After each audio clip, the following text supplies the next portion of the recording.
ನಮಸ್ಕಾರ. ಸಮತಾ ನ್ಯೂಸ್ಗೆ ಸ್ವಾಗತ. ಶಿಡ್ಲಘಟ್ಟ ನಗರಸಭೆ ಅಧ್ಯಕ್ಷ ಮತ್ತು ಉಪಾಧ್ಯಕ್ಷ ಸ್ಥಾನ ಜೆಡಿಎಸ್ ತೆಕ್ಕೆಗೆ. ಚಿಕ್ಕಬಳ್ಳಾಪುರ ಜಿಲ್ಲೆ ಶಿಡ್ಲಘಟ್ಟ ನಗರಸಭೆಯ 2ನೇ ಅವಧಿಗೆ ಅಧ್ಯಕ್ಷರಾಗಿ ವೆಂಕಟಸ್ವಾಮಿ ಮತ್ತು ಉಪಾಧ್ಯಕ್ಷರಾಗಿ ರೂಪಾ ನವೀನ್ ರವರು ಶಿಡ್ಲಘಟ್ಟ ವಿಧಾನಸಭಾ ಕ್ಷೇತ್ರದ ಜನಪ್ರಿಯ ಶಾಸಕರಾದ BN ರವಿಕುಮಾರ್ ರವರ ನೇತೃತ್ವದಲ್ಲಿ ಆಯ್ಕೆಯಾದರು. ಇದೇ ಸಂದರ್ಭದಲ್ಲಿ ಗೆದ್ದಿರುವ ಅಧ್ಯಕ್ಷರಾದ ವೆಂಕಟಸ್ವಾಮಿ ಮತ್ತು ರೂಪಾ ನವೀನ್ ರವರಿಗೆ ಶುಭಾಶಯಗಳನ್ನು ಕೋರಿದರು.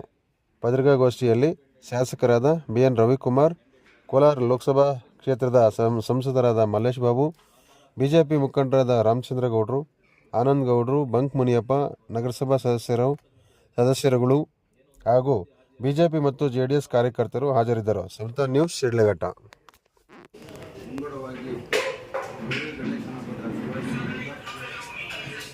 ಏನು ದಿನ ಶಿಡ್ಲಘಟ್ಟ ನಗರಸಭೆಯ ಅಧ್ಯಕ್ಷರು ಮತ್ತು ಉಪಾಧ್ಯಕ್ಷರ ಚುನಾವಣೆ ನಡೆದು ಇವತ್ತು JDS ಪಕ್ಷದ ಒಬ್ಬ ನಿಷ್ಠಾವಂತ ಕಾರ್ಯಕರ್ತನಾದ ವೆಂಕಟಸ್ವಾಮಿ ಅವರನ್ನ ಅಧ್ಯಕ್ಷರಾಗಿ ಆಯ್ಕೆ ಮಾಡಿದ್ದಾರೆ. ಅದೇ ರೀತಿ ಇವತ್ತು ಇನ್ನೊಬ್ಬರು JDS ಪಕ್ಷದ ನಗರಸಭೆ ಸದಸ್ಯರಾದಂಥ ರೂಪಾ ನವೀನ್ ಅವರನ್ನು ಸಹ ಉಪಾಧ್ಯಕ್ಷರಾಗಿ ಆಯ್ಕೆ ಮಾಡಿದ್ದಾರೆ.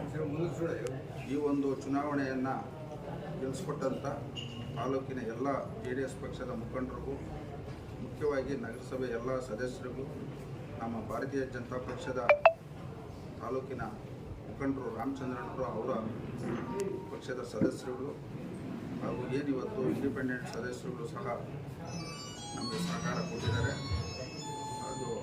ಅದನ್ನು ಮೀರಿ ಇವತ್ತು ನಮ್ಮ ತಾಲೂಕಿನ ಕಾಂಗ್ರೆಸ್ ಪಕ್ಷದ ಸದಸ್ಯರು ಇವತ್ತು ಈ ಕ್ಷೇತ್ರದಲ್ಲಿ ಅಭಿವೃದ್ಧಿ ಆಗಬೇಕು, ನಗರಸಭೆ ಒಳ್ಳೆ ಮೂಲಭೂತ ಸೌಕರ್ಯ ಕೊಡಬೇಕನ್ನೋ ನಿಟ್ಟಿನಲ್ಲಿ ಅವರು ಸಹ ಸಹಕಾರ ಕೊಟ್ಟು ಇವತ್ತು 21 ಮತಗಳ ಪಡ್ಕೊಂಡು ಇವತ್ತು ಅಧ್ಯಕ್ಷರು ಉಪಾಧ್ಯಕ್ಷರು ಆಯ್ಕೆಯಾಗಿದ್ದಾರೆ.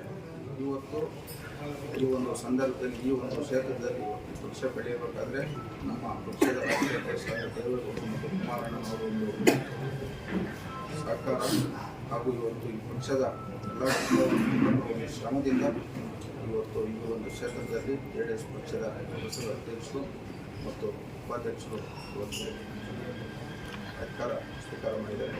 ಈ ಸಂದರ್ಭದಲ್ಲಿ ತಾಲೂಕಿನಲ್ಲಿರ್ತಕ್ಕಂಥ ಎಲ್ಲರಿಗೂ, ಎಲ್ಲ ಪಕ್ಷದವರಿಗೂ ನಾನು ಇವತ್ತು ಕರೆಬಾಗಿ ಅವರಿಗೆಲ್ಲರಿಗೂ ನಾನು ಧನ್ಯವಾದಗಳು ಹೇಳಕ್ಕೆ ಬಯಸ್ತಾ ಇದ್ದೇನೆ. ಶಾಸಕರಾದ ರವಿಯಣ್ಣ ಅವರ ನೇತೃತ್ವದಲ್ಲಿ ಅದು ಒಳ್ಳೆಯದಾಗೇ ಆಗುತ್ತೆ, ಶಿಡ್ಲಘಟ್ಟ ನಗರ ಅಭಿವೃದ್ಧಿ ಆಗೇ ಆಗುತ್ತೆ ಅಂತ ಹೇಳೋಕ್ಕೆ ಇಷ್ಟಪಡ್ತೀನಿ.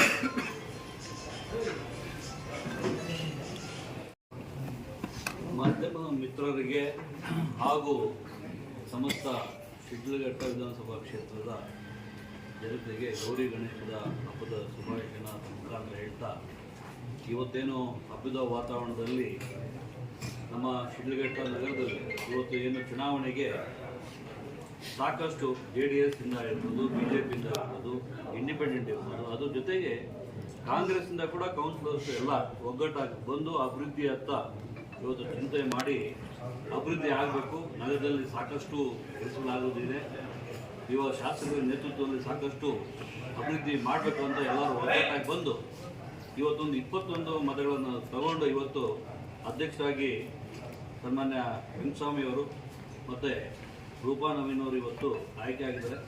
ಅವರಿಗೆ ಶುಭಾಶಯಗಳನ್ನು ಹೇಳ್ತಾ, ಏನು ಇವತ್ತು ಶಿಡ್ಲಘಟ್ಟಲ್ಲಿ ಇರ್ತಕ್ಕಂಥ ಕುಂದುಕೊರತೆಗಳೇನಿದೆ ಮುಂದಿನ ದಿನಗಳಲ್ಲಿ ಅಭಿವೃದ್ಧಿ ಆಗಬೇಕು ಅಂತ ಹೇಳಿ ಒಂದು ಎಲ್ರಿಗೂ ಶುಭಾಶಯ ಹೇಳ್ತಾ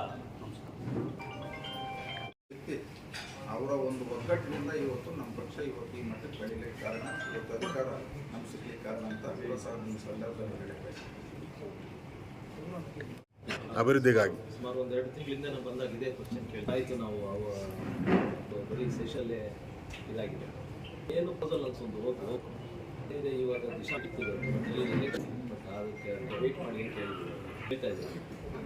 ಸಮಸ್ಯೆ ಎರಡೇ ಆಗಲಿ ಸಮಸ್ಯೆ ಕೂಡದಲ್ಲಿ ಇಂಡಸ್ಟ್ರಿಯಲ್ಲಿ ಎಂದಿದ್ರೂ ನಾವು ಮತ್ತು ಬಂಗಾರಪೇಟೆ ಅವ್ರಿಗೆ ಮಾತ್ರ ಒಂದು ಕಾರ್ಖಾನೆ ಬರಬೇಕು.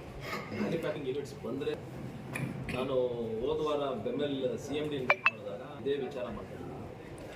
KGF ಅಲ್ಲಿ ಏನು ನೀವು ವ್ಯವಸ್ಥೆ ಮಾಡ್ತಾ ಇದ್ದೀರಾ, ಬೆಮ್ಮೆಲಲ್ಲಿ ಏನು ಒಂದು ಇದು ನಡೀತಾ ಇದೆ, ಅಲ್ಲಿ ಒಂದು ಸ್ಟ್ರೈಕು ನಡೀತು 1 ತಿಂಗಳಿಂದ, ನಮ್ಮನ್ನು ತೊಗೊಂಡಿಲ್ಲ, ಪರ್ಮನೆಂಟ್ ಮಾಡಿಲ್ಲ. ಬಟ್ ಗೌರ್ಮೆಂಟ್ ರೂಲ್ಸ್ ಪ್ರಕಾರ ಅದು ಏನಿದೆ ಅದು ಹಂಗೆ ನಡ್ಕೊಂಡು ಇರ್ತದೆ. ಅಲ್ಲಿ ಮಾತಾಡಿದಾಗ ಅವ್ರಿಗೆ ಅದು ಹೇಳಿದ್ದೀನಿ, ಸ್ಕಿಲ್ ಡೆವಲಪ್ಮೆಂಟ್ಸ್ ಅಂತ ಏನು ನೀವು ಮಾಡ್ತಾ ಇದ್ದೀವಿ, ಎಲ್ಲಿ ನಮಗೆ ಸ್ಕಿಲ್ ಇದೆ ಇವಾಗ ಅಲ್ಲಿ ಮೇಜರ್ ಡಿಪ್ಲೊಮಾ ಮತ್ತೆ ಅಂತಹ ಒಂದು ಫ್ಯಾಕ್ಟ್ರಿ ತಂದು ಹಾಕಿದ್ರೆ ಒಂದು ಇದಾಗುತ್ತೆ ಅನ್ನೋ ಈ ನಿಟ್ಟಿನಲ್ಲಿ ಇವಾಗಲೇ ಕುಮಾರಸ್ವಾಮಿ ಅವರಿಗೆ ಮಾತಾಡಿದ್ರು. ಆ ಮ್ಯಾನುಫ್ಯಾಕ್ಚರಿಂಗ್ ಯೂನಿಟ್ ಅಂದರೆ ಯಾವುದಾದ್ರೂ ಒಂದು ಗೊತ್ತಾಗ್ತದೆ. ಇದ್ರ ಬಗ್ಗೆ ಆಲ್ರೆಡಿ ನನ್ನ ಹಂತದಲ್ಲಿ ಕಿಯಾ ಮೋಟರ್ಸ್ ಅವ್ರು ಮಾತಾಡಿದ್ರು. ಅವರು ಫೀಸಿಬಿಲಿಟಿ ನೋಡಬೇಕು, ಜಾಗ ಹೆಂಗಿದೆ ಏನು. ಸೊ ಇದ್ರ ವಿಚಾರದಲ್ಲಿ ನಮ್ದು ಸ್ವಲ್ಪ ಕಾಲಾವಕಾಶ ನೋಡ್ತೀವಿ. ನಾವು ಸಿದ್ಧಘಟ್ಟ ಗಡಿ ಭಾಗ ಅದು ಇದು ಅಂತ ನಾನೇನು ಯೋಚನೆ ಮಾಡ್ತಾ ಇಲ್ಲ. ಯಾಕಂದರೆ ಇದು ಎಲ್ಲರಿಗೂ ಹತ್ರ ಇದೆ ಇರೋದು ಮುನ್ಸಿಪಾಲಿಟಿ ಏರ್ಪೋರ್ಟ್. ಸೊ ಯಾರಾದರೂ ಫ್ಯಾಕ್ಟ್ರಿ ಆದರೆ ನ್ಯಾಷನಲ್ ಹೈವೇ ಮತ್ತು ಇಂಟರ್ನ್ಯಾಷನಲ್ ಏರ್ಪೋರ್ಟ್ ಏನಿದೆ ಹತ್ರ ಇದೆಯೋ ಮೊದಲ ಆದ್ಯತೆ ಇಲ್ಲಿಗೆ ಕೊಡ್ತಾರೆ ಅಂತ ನನಗೆ ಒಂದು ನಂಬಿಕೆ ಇದೆ. ಯಾರು ಬಂದು ಇನ್ವೆಸ್ಟ್ ಮಾಡ್ತಾರೆ. ಸೊ ಅದ್ರ ನಿಟ್ಟಿನಲ್ಲಿ ನಾವು ಕೆಲಸ ಮಾಡ್ತಾ ಇದ್ದೀವಿ. ಈಗ ಎತ್ತಿನಹೊಳೆ ನೀರು